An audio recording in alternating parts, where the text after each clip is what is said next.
Namo tassa bhagavato arahato samma sambuddhassa pathabhya ekarajjena saggasya gamanena va sabbalokadhipacchena sotapatti phalang varang. Better than soul sovereignty over the earth, better than going to heaven, better than even lordship over all the worlds, is the supramundane fruition of stream entrance. Now this Gatha, number 178 in Dhammapada, extols the nature of an enlightened being, the one who has reached the very first stage of enlightenment, the Sotapanna. A Sotapanna, he says that even it is better, it's a state far more desirable, far more exalted and sublime than to become a sovereign of the entire earth. It is better to become a Sotapanna than to become the Lord over the entire earth, so to say, the King of the earth, or even going to the heaven, or even the Lordship over all the worlds, not only this world but all worlds. Now, such is the, praise that the Buddha has showered on one who has become enlightened.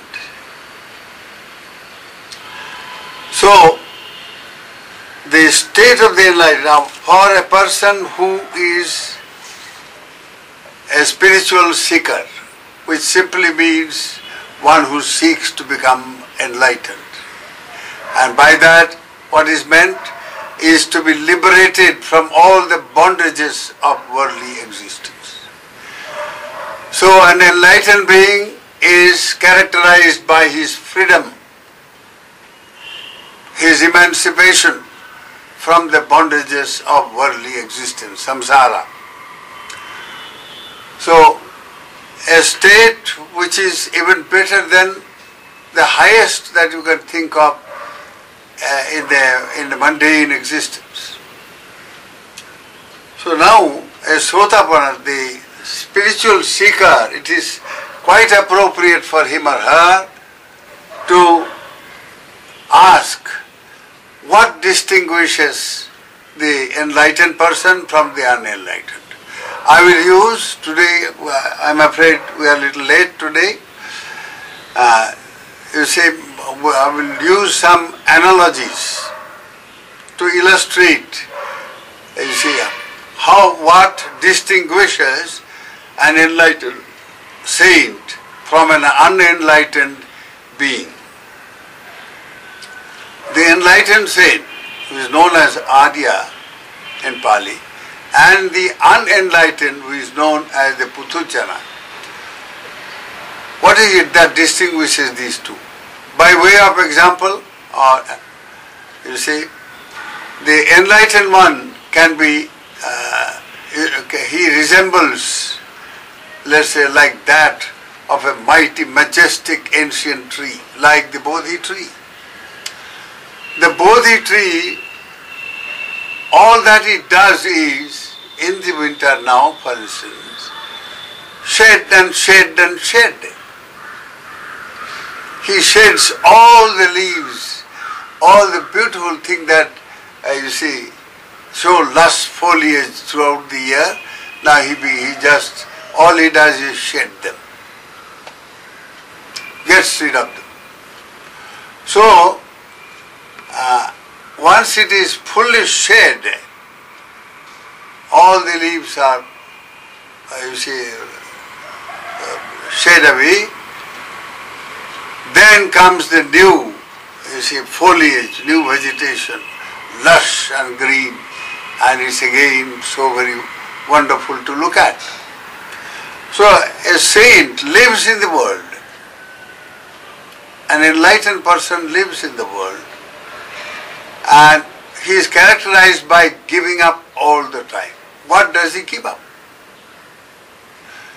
He sheds or he gives up to begin with all his mental bondages. All the fetters that bind a being with with samsara. Bind a being from one life to another life. A person is born and grows and lives,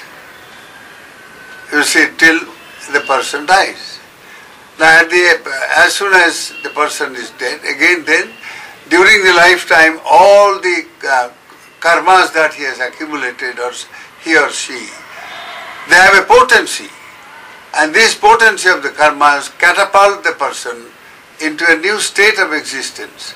From life to life one travels, and that is samsaric existence. And it's endless and aimless. It is just drifting from one life to other, not knowing what it means. What is it for? What do they gain by this drifting? Now that is what characterizes an worldly person. Drifts and drifts from life to life. So here, the Sotapanna, one who has become a Sotapanna, has become spiritually transformed and become enlightened at the very first stage. He is characterized by shedding of all those mental defilements which grow into fetters and bind one from one life to another. As he sheds the mental defilements, so to say, he also sheds what is associated with mental defilement.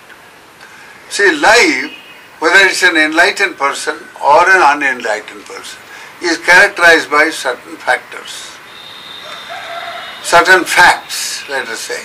The fact is, the life can be painted let's say, as a wheel. Now in Buddhism, the wheel has tremendous meaning. The wheel of life or the wheel of Dharma. The wheel of life is what the unenlightened being stands for.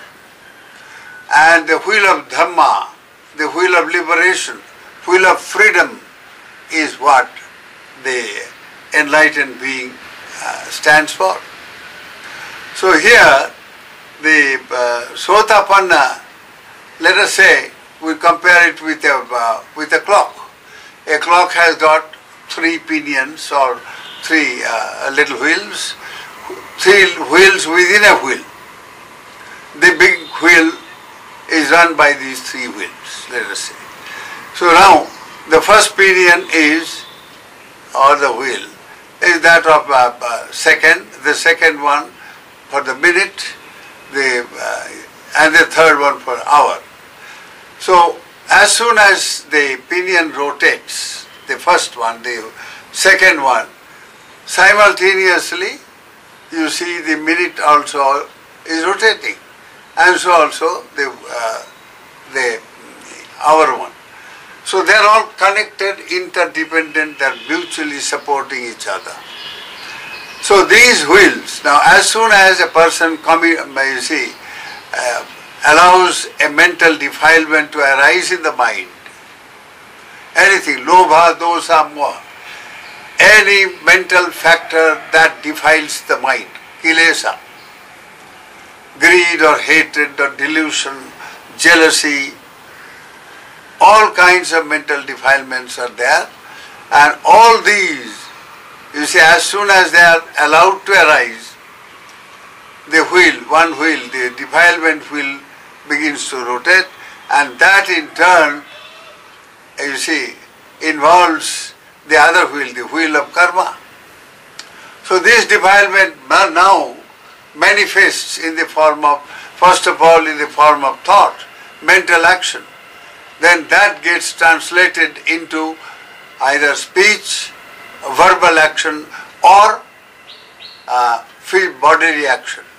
Kaya karma, vachi karma, mano karma.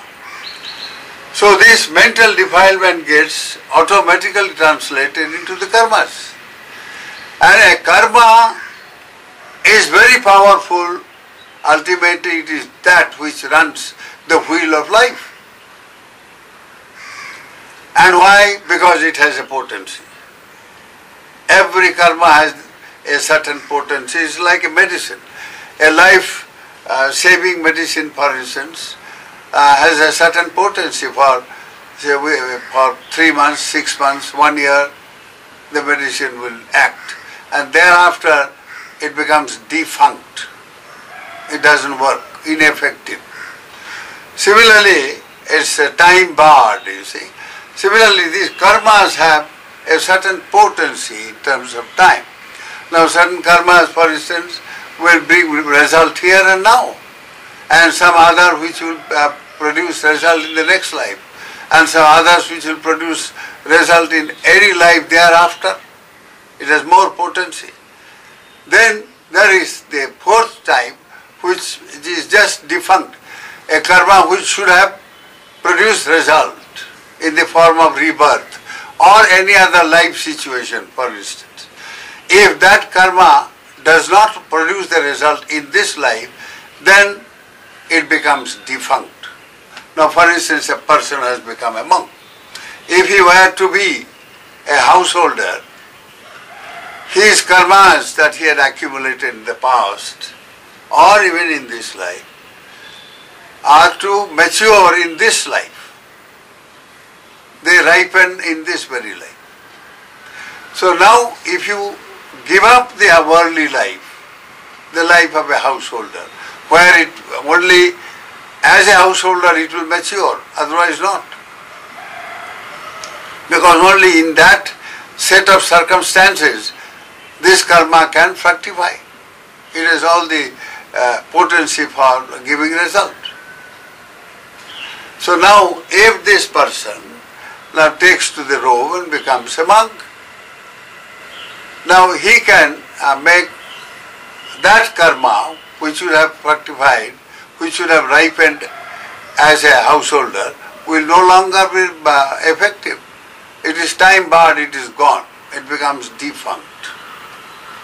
So the Sotapanna, as soon as he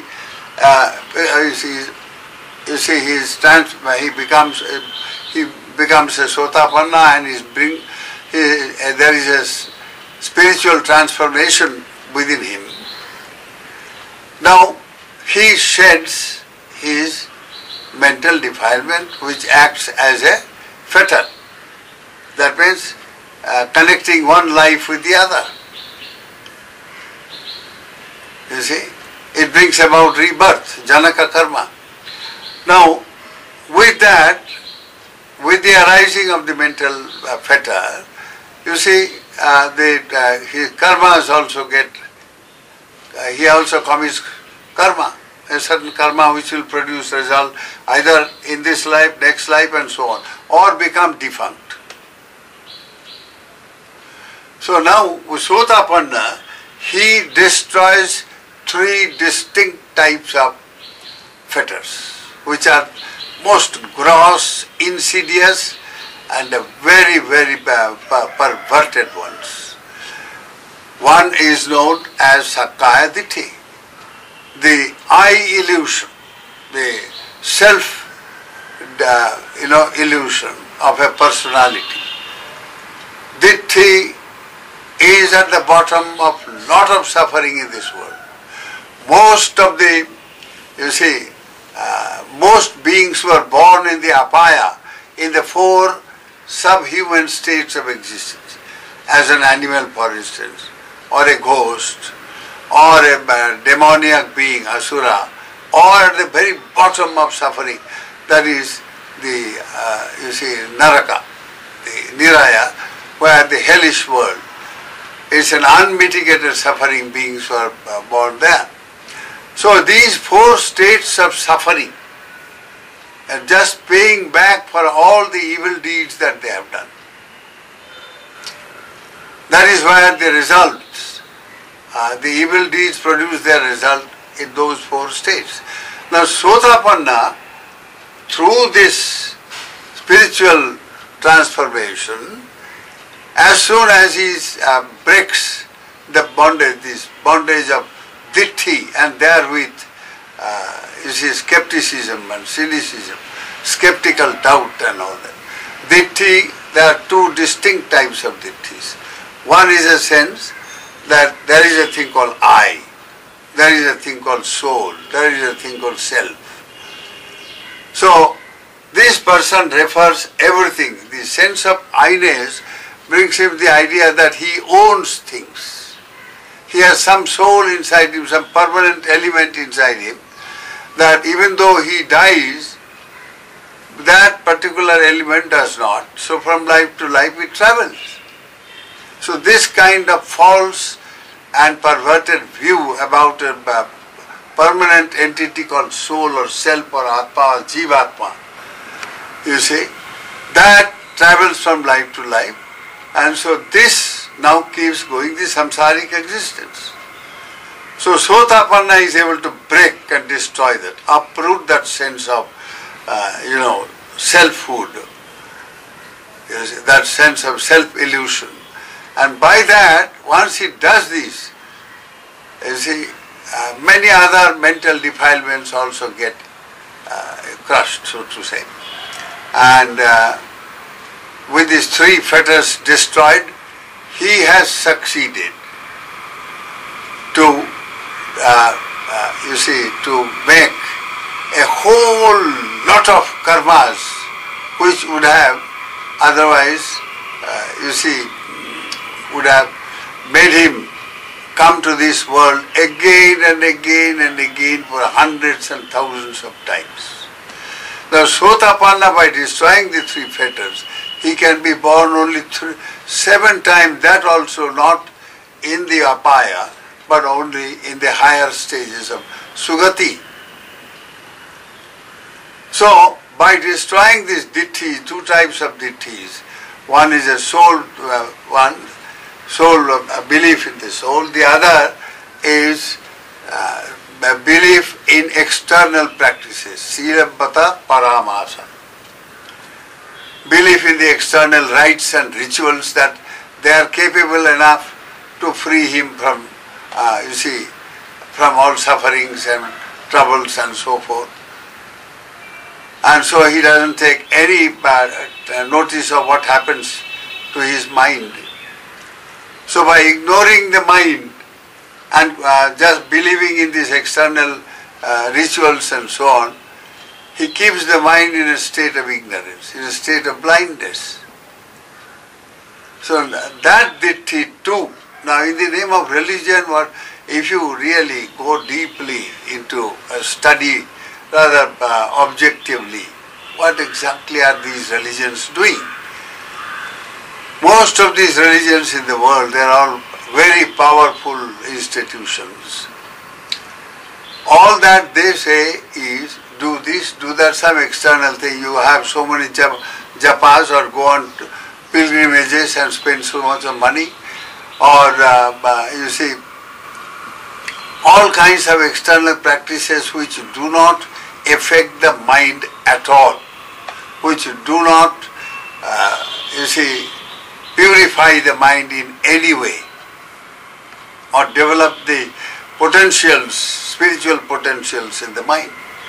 So now these external practices, that's another form of ditthi, another form of wrong view, wrong understanding of realities.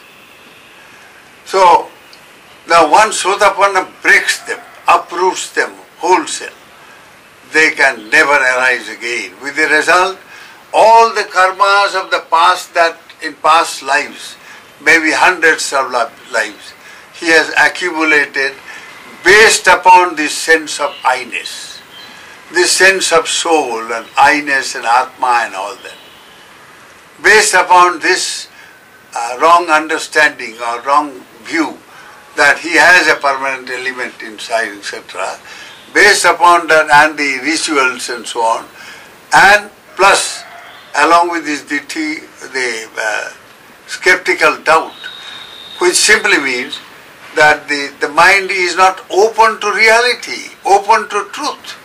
because you are hooked on to a certain belief, and your belief pattern overtakes everything.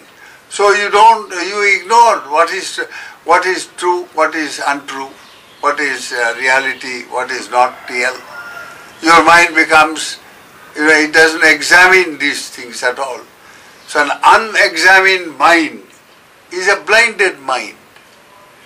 So these skeptical people who suffer from skepticism, they are equipment with the mind of that kind. It's not open to truth, open to inquiry, open to investigation of realities. No. So when these three fetters are destroyed once for all, a whole heap, maybe hundreds and thousands of all kinds of karmas which have been produced by these three fetters, mental fetters, those karmas, whole mountain load of karmas, so to say, they become defunct. In other words, those karmas would have given rebirth only in the apaya. Ditti, Silabbata Parama, Sakaya Ditti, Silabbata Paramasa, and the Vichikicha produces results only in the apayas. So you acquire karmas which will produce result in the apaya. So now when hundreds and thousands of lives you have acquired, you have accumulated all these karmas, katatta kamma they are called. Now these accumulated karmas based upon the three fetters are now demolished. They become, they become ineffective, they are time barred, so to say, they are defunct.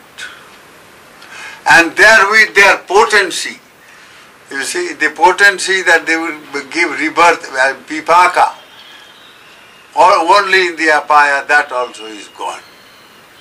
So they are now liberated literally from being born in the apaya, four apayas.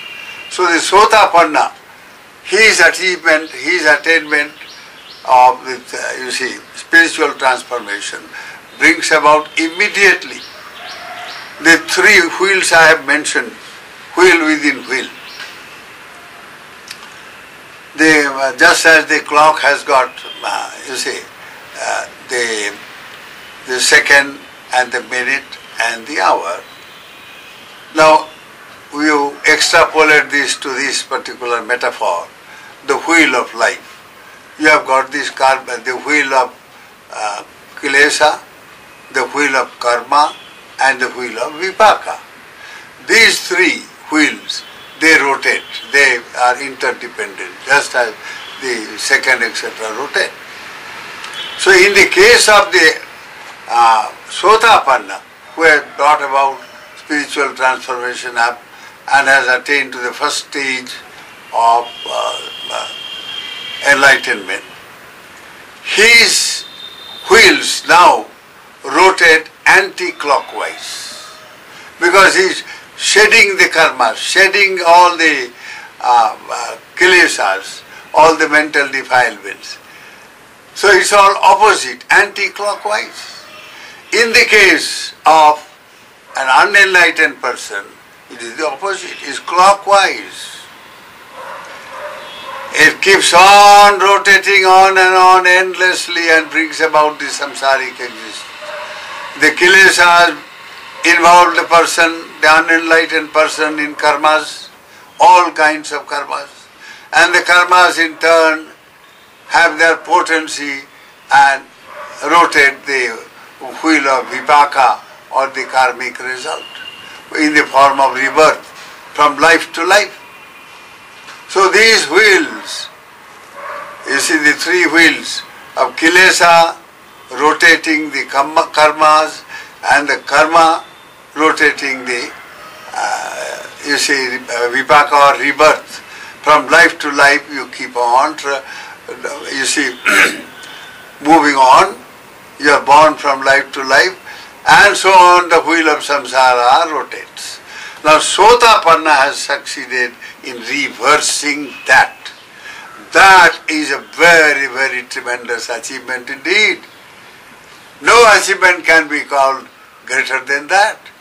To be free from, you see, from all these planes of existence which are, you see, the symbols of suffering.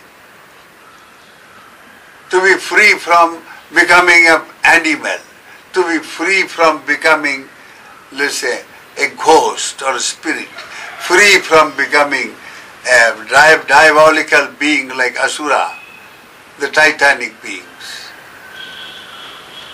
And to be free from these hellish worlds of suffering. My goodness, a tremendous freedom. So, on one hand, your mind gets completely liberated from these defilements and the fetters.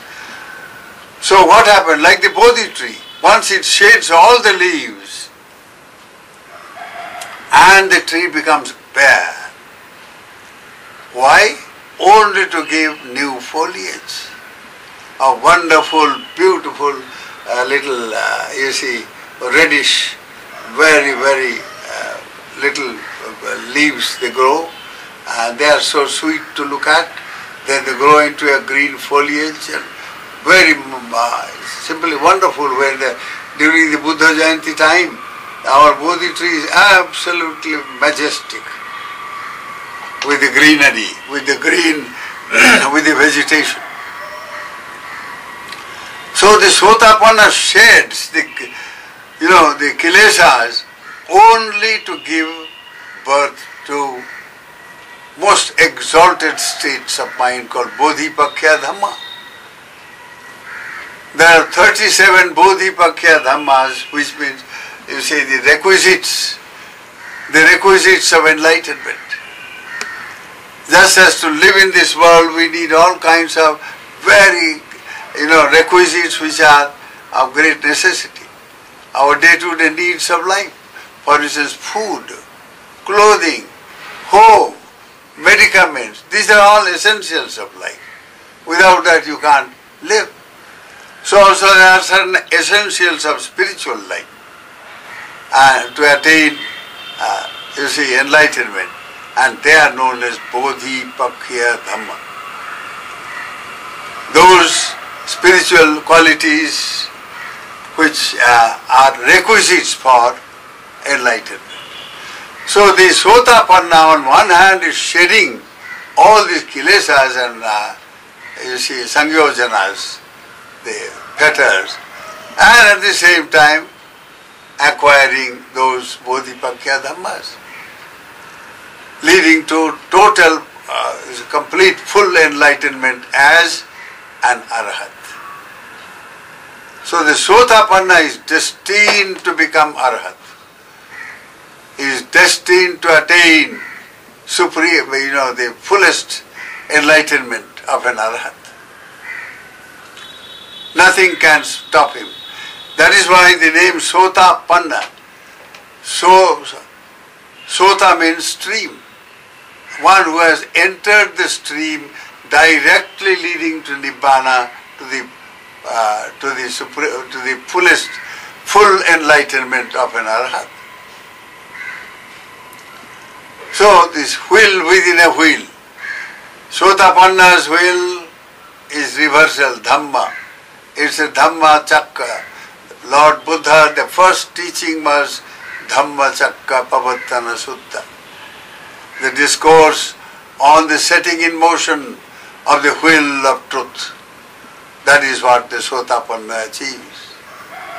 He experienced a direct experience of Nibbana here and now, leading to the shedding of those factors that bind us in samsara.